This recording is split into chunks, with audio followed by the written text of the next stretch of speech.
Hello everyone, कैसे हैं आप सब और क्या हाल समाचार हैं आपके। ये वीडियो बहुत ही इंटरेस्टिंग होने वाली है क्योंकि एक्चुअली 2020 से 2024 में मार्केट ने इतना रिटर्न कमा के दिया कि जो बीजेपी को पसंद भी नहीं करते थे उन्होंने पसंद करना शुरू कर दिया।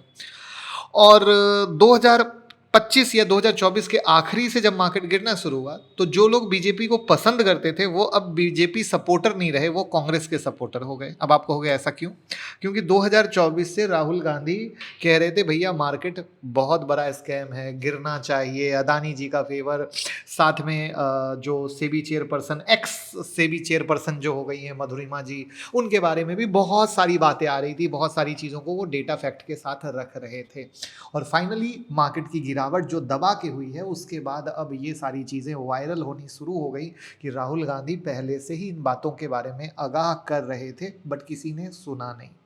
तो मैंने क्या किया है, उन सारी वीडियो को इकट्ठा किया है एक जगह आप लोगों को दिखाने के लिए कि आपको क्या लगता है। हो सकता है आपने देखा हो सकता है ना देखा हो सकता है कोई एक क्लिप देखा हो बाकी क्लिप ना देखा हो। तो मैंने जितनी भी क्लिप है सबको एक जगह इकट्ठा करने की कोशिश की है जिससे कि आप उनका नज़रिया समझ सको।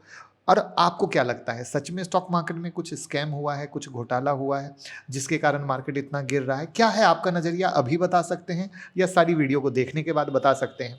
तो आप बीजेपी सपोर्टर हैं या कांग्रेस सपोर्टर हैं वो बता दीजिए। वैसे अब आप ये भी कह सकते हैं कि सर आप अपनी भी बात बताइए कि आप बीजेपी सपोर्टर हैं या कांग्रेस सपोर्टर हैं।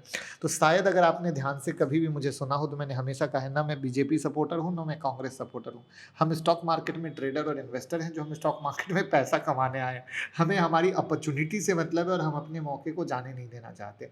और जब पैसा बन जाए तभी अच्छा है, ठीक है। तो इसलिए सारी कहानी सरकार की पॉलिसी पर डिपेंड करती है। तो चलिए शुरू करते हैं इसी नोट पर और देखिए साथ में इस गिरावट में किस तरीके से आपकी स्ट्रेटजी होनी चाहिए, चाहे ट्रेडिंग से रिलेटेड या इन्वेस्टमेंट से रिलेटेड, उन सब को 4 मार्च की क्लास में रात के 9 बजे हम कवर करने वाले हैं। ये 2000 रुपये की क्लास की वैल्यू है सिर्फ 59 रुपीज़। लिंक डिस्क्रिप्शन में ज्वाइन कीजिए, आपके व्हाट्सअप और ईमेल पर लिंक आ जाएगी, मिस मत कीजिएगा वरना लाइफ की बिगेस्ट जो गेम चेंजर मोमेंट है वो आप मिस कर देंगे। गेम जो चल रहा है इसमें अंत में हिंदुस्तान का जो रिटेल इन्वेस्टर है वो मार खाए। अदानी जी बच जाएंगे, बड़े बड़े लोग बच जाएंगे, छोटा इन्वेस्टर जो है आप मार खाओगे। और मेरा काम है एज एलओपी आपको प्रोटेक्ट करना। It's pretty clear Mr. Adani is there. Yes. It's pretty clear Madhavi Buch is there, controlling the stock market, controlling the valuation. It's pretty clear the Prime Minister is there. Now, who else is in this thing? आपने कई बार पूछा कि market पे इसका क्या implication होगा। So let's talk to Sucheta ji. Okay. Really glad that you're looking into this issue because I think it's very serious. India is among the top 5 capital markets in the world. So the credibility of the capital market regulator is immensely important. The question that you rightly asked, which is, it's not that the SEBI chairperson is acting alone. And I don't think any SEBI chairperson ever has had the courage to say they won't appear unless there is some kind of tacit signal that don't worry, we can take care of it. And the really interesting thing is that all the BJP members are fully aligned with the lady without even knowing, allowing her to come, without even asking any questions. They are saying, how dare you call her? Which to us is just completely bizarre because the PSC has every right to call her and listen to her in a neutral fashion. I think what they're doing is a lot of damage to the country and the credibility of the capital market. How do you feel, this type of lack of transparency is going to end up harming the retail investor? The risk primarily is that the bigger you are, the more powerful you are not accountable. Because anybody who says that we are in a system where the SEBI chairperson is not accountable, you didn't disclose, you didn't recuse, you can't ask us. It is bound to come up. And when that happens, when there is no disclosures, who's affected? The retail investor. Because the retail investor has the least knowledge.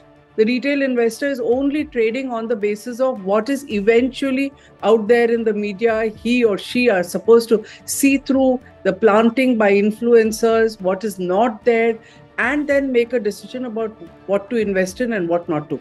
Today I was going to the physio in the morning. Right. And my security guy said to me, listen, what's going on in the stock market? He was feeling that we are entering a space of risk. Right. And I'm pretty certain that he's a salaried guy. There are millions of people like that in India. And That's right. you've been doing the press conferences, but some new imaginative way of doing this. You know, so that we put the message across to young people who are actually risking themselves.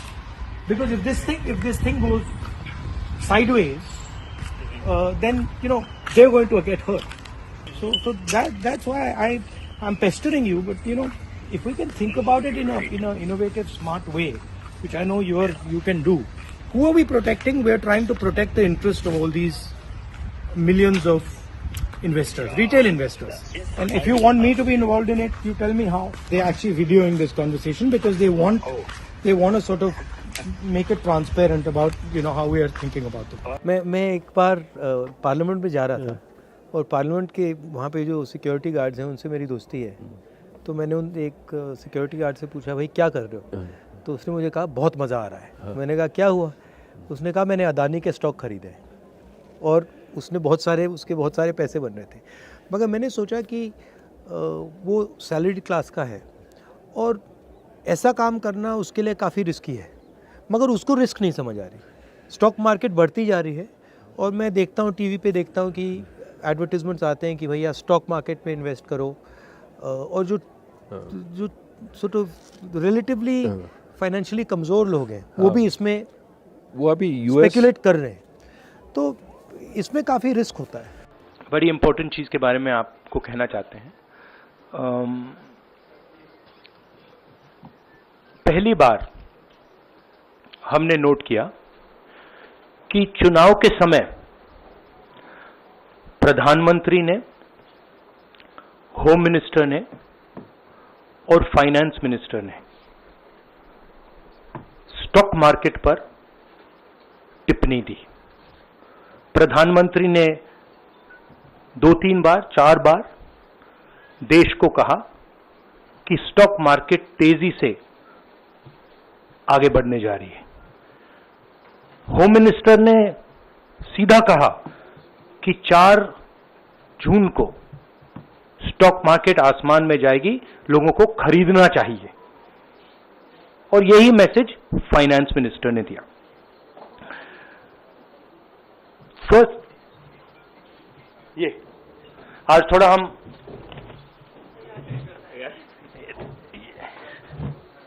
तो ये chronology है। अमित शाह कहते हैं by shares before 4 जून। 19 में नरेंद्र मोदी जी कहते हैं stock market will break records on June 4। फिर 28 मई को रिपीट करते हैं। 1 जून मीडिया झूठे एग्जिट पोल रिलीज करती है। बीजेपी का ऑफिशियल जो इंटरनल सर्वे था वो उनको 220 सीट दे रहा था, तो ये इंफॉर्मेशन बीजेपी के लीडर्स के पास था। इंटेलिजेंस एजेंसीज ने 200 और 220 के बीच में सरकार को बताया था कि उनकी सीट्स आ रही हैं। 3 जून को स्टॉक मार्केट सारे रिकॉर्ड तोड़ देता है और 4 जून को खटाक से स्टॉक मार्केट अंडरग्राउंड चला जाता है। तो जैसा कि आपने देखा, तो अब आपका क्या व्यू निकल के आया है कमेंट में बता दीजिए और लोगों के साथ वीडियो को शेयर कर दीजिएगा। Thank you so much.